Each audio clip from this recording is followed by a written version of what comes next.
નાણાકીય વર્ષ 2026 માટે H1B વિઝા રજિસ્ટ્રેશન આજથી એટલે કે માર્ચ 7, 2025થી શરૂ થઈ ગયું છે અને તે માર્ચ 24, 2025 સુધી ચાલુ રહેશે. આઈટી, હેલ્થકેર અને એન્જિનિયરિંગ જેવા ફિલ્ડમાં સ્કિલ્ડ ફોરેન વર્કર્સને નોકરી રાખવા ઈચ્છતી અમેરિકન કંપનીઓએ આ સમયગાળા દરમિયાન રજિસ્ટ્રેશન પૂરું કરી દેવાનું રહેશે. US citizenship and immigration services એટલે કે USCIS આ વર્ષે H1B વિઝાની પોલિસીમાં ઘણા ફેરફારો કર્યા છે, જેમાં ફીમાં વધારો અને લાભાર્થી કેન્દ્રિત પસંદગી પ્રક્રિયા સામેલ છે. USCIS H1B વિઝા રજિસ્ટ્રેશન ફીમાં 2050% વધારો કરતા $10થી સીધી જ $215 કરી દીધી છે. આ ફી નોન રિફંડેબલ છે અને રજિસ્ટ્રેશન સમયે જ ભરવાની હોય છે. એજન્સીનું કહેવું છે કે એડમિનિસ્ટ્રેશન કોસ્ટને પહોંચી વળવા અને સિરિયસ ન હોય તેવા લોકોને અરજી કરતા રોકવા માટે ફીમાં વધારો કરવામાં આવ્યો છે. રજિસ્ટ્રેશન USCISના ઓનલાઈન પોર્ટલના માધ્યમથી જ કરવાનું રહેશે અને તે પણ માર્ચ 24 પહેલા. રજિસ્ટ્રેશનનો પીરિયડ પૂરો થયા પછી USCIS લોટરી સિસ્ટમથી સિલેક્શન કરશે અને માર્ચ 31, 2025 સુધીમાં સિલેક્ટેડ થયેલા લોકોને જાણ કરવામાં આવશે. સિલેક્શન પ્રોસેસમાં કરાયેલા ફેરફાર મુજબ કોઈના માટે કેટલા રજિસ્ટ્રેશન થયા છે તે ધ્યાનમાં લીધા સિવાય અરજી કરનારને દરેક સરખી તક મળે છે. આ કાયદો નાણાકીય વર્ષ 2025માં લાગુ કરાયો હતો, જેનો હેતુ એમ્પ્લોયર્સને એક જ બેનિફિશિયરી માટે એક કરતાં વધુ રજિસ્ટ્રેશન કરીને ગેરલાભ લેતા રોકવાનો છે. H1B રજિસ્ટ્રેશન પ્રોસેસ પૂરી કરવા માટે એમ્પ્લોયરે USCISની વેબસાઇટ પર એક એકાઉન્ટ બનાવવાનું રહેશે. જો એકાઉન્ટ પહેલેથી જ બનાવેલું હોય તો તે ફરીથી પ્રક્રિયા કરવાની જરૂર નથી. અરજી કરનારા દીઠ $215 ચૂકવવાના રહેશે. માર્ચ 7થી 24ની વચ્ચે રજિસ્ટ્રેશન સબમિટ કરાવી દેવાનું રહેશે. તે પછી માર્ચ 31, 2025 લોટરીનું રિઝલ્ટ જાહેર થાય ત્યાં સુધી રાહ જોવાની હોય છે.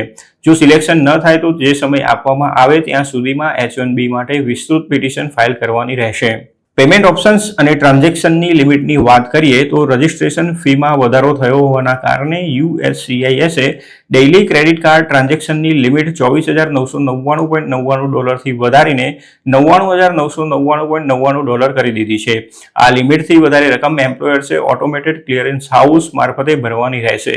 USCIS ટ્રાન્ઝેક્શન બ્લોક ન થઈ જાય તે માટે એમ્પ્લોયર્સે બેંકોને પહેલાથી જ જાણ કરી દેવાની સલાહ આપી છે. લોટરીમાં જેમના રજિસ્ટ્રેશનનું સિલેક્શન થાય તેવા એમ્પ્લોયર્સ વિસ્તૃતમાં H1B પિટિશન કરવાનું શરૂ કરી શકશે, જે એપ્રિલ 1, 2025થી શરૂ થશે. એમ્પ્લોયર્સે H1B વિઝા કેપને પણ ધ્યાનમાં રાખવાની રહેશે. પિટિશન ફાઇલ કરવાની વિન્ડો જૂન 30, 2025 સુધી ખુલ્લી રહેવાની શક્યતા છે. મંજૂરી મળી ગઈ હોય તેવા એપ્લિકન્ટ્સ ઓક્ટોબર 1, 2025 કે તે પછીથી જોબ શરૂ કરી શકશે. લોટરી સિસ્ટમમાં જેમનું સિલેક્શન ન થાય તેવા લોકોને સબમિટેડના સ્ટેટસમાં નામ રાખવામાં આવે છે. H1Bનો કેપ સ્લોટ ન ભરાય તો USCIS વધુ એક સિલેક્શન રાઉન્ડ કરી શકે છે. એપ્લિકન્ટે તેમનું USCIS એકાઉન્ટ રેગ્યુલર ચેક કરતા રહેવું જોઈએ.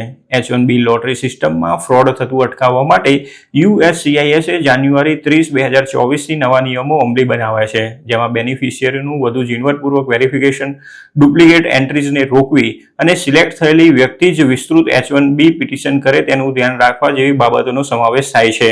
વર્ષ 1990થી શરૂ કરાયેલા H1B વિઝાને લઈને તાજેતરમાં અમેરિકામાં ઘણો વિવાદ પણ ચાલી રહ્યો છે.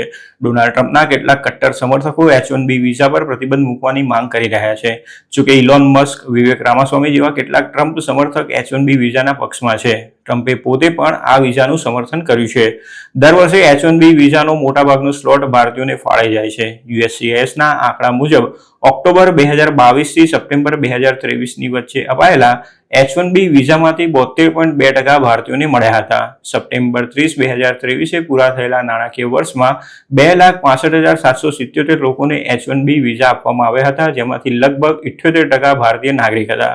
અમેરિકન કોંગ્રેસે પ્રતિવર્ષ 65,000 વિઝાની મર્યાદા નક્કી કરી છે. તેમજ અમેરિકાની યુનિવર્સિટીઝમાંથી હાઈ એજ્યુકેશન મેળવનારા વધારાના 20,000 વિઝાની ફાળવણી કરવામાં આવી છે.